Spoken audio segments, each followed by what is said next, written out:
Welcome to this Assassin's Creed Shadows video. Today we're going to dive into one of the most important things to have quality of life. It's going to help you enjoy the game a lot more in a lot of different ways.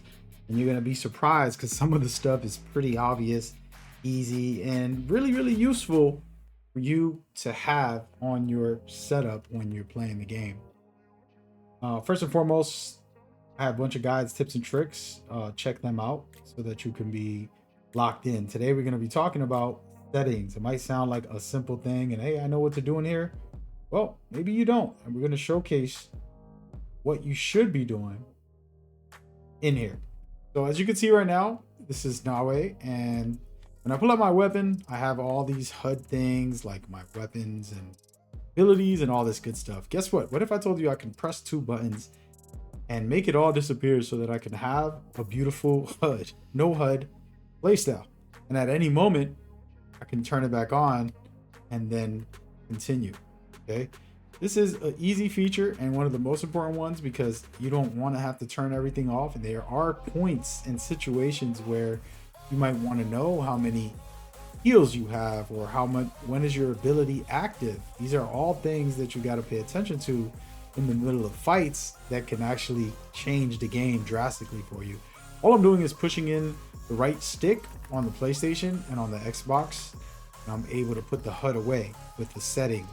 And then on top of that, I can also auto run by tapping my jump button, and it'll auto run. And I'm actually not pressing any buttons right now when you're watching this at all. So she'll kind of climb, she'll jump, she'll run, and she'll just keep going forward. Now, of course, that's not all the way useful, but in certain situations, it's pretty good. Maybe, you know, you want to just get to a farther distance, or you're in the middle of a fight, you throw that on and you look around and you can kind of maneuver differently, parkour differently. It all depends on how you want to play.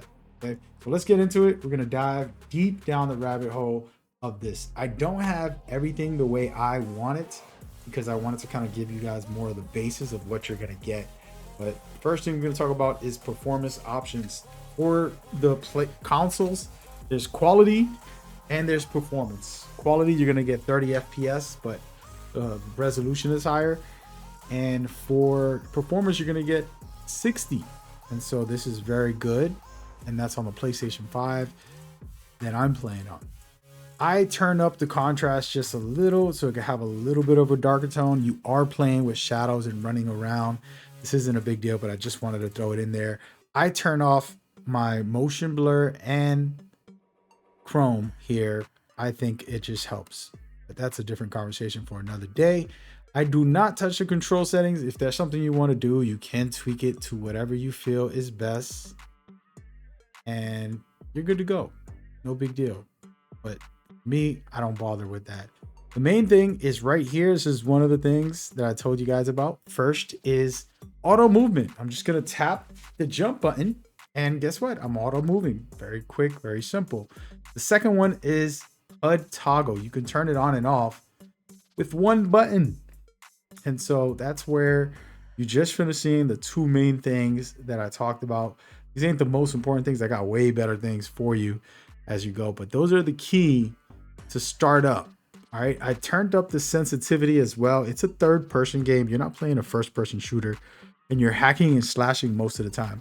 Being able to turn around during fights and in situations is super critical. I have it at 8, but I could honestly go way higher and have my mobility really feel good.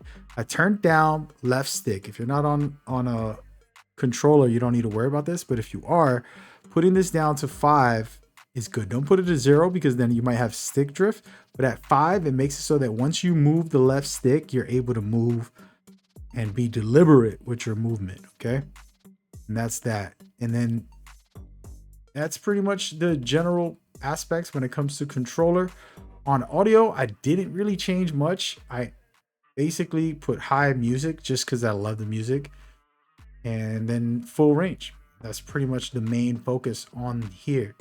Now, there are cool things in here that we can talk about, but I don't want to go too deep because everybody has different preferences. Like the immersive mode, where all the different languages that they'll speak, they won't speak your English or whatever language you speak.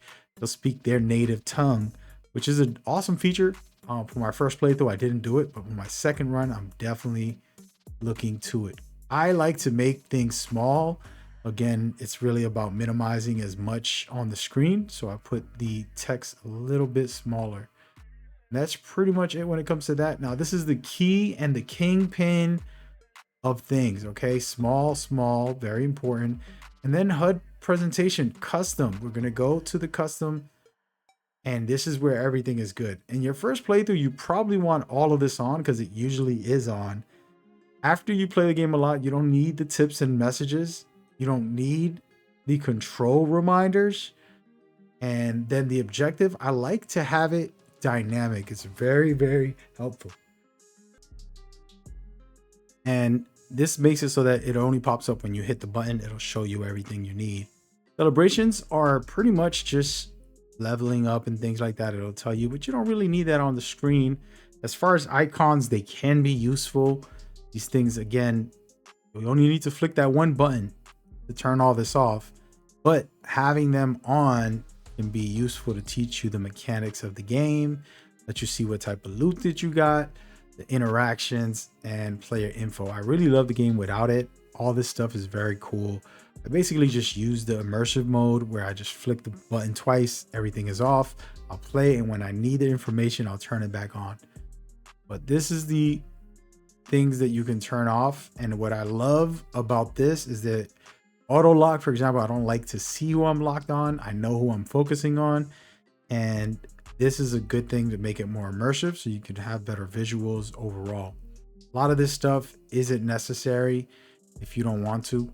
For example, tools, maybe you want to turn off your allies. These are things that you can do individually and just have fun with. And I promise you're going to be good to go in this setup. Last but not least, gameplay. There's a lot to talk about here.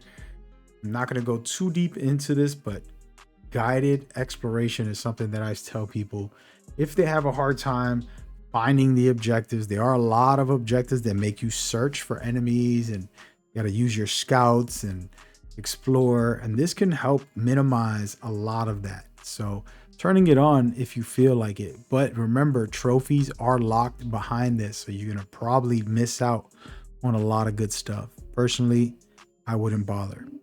Another thing that I absolutely like is the area loot. You should try that and you'll be good to go as you go forward. Now, the final thing that I want to talk about is the difficulty. This is the biggest one.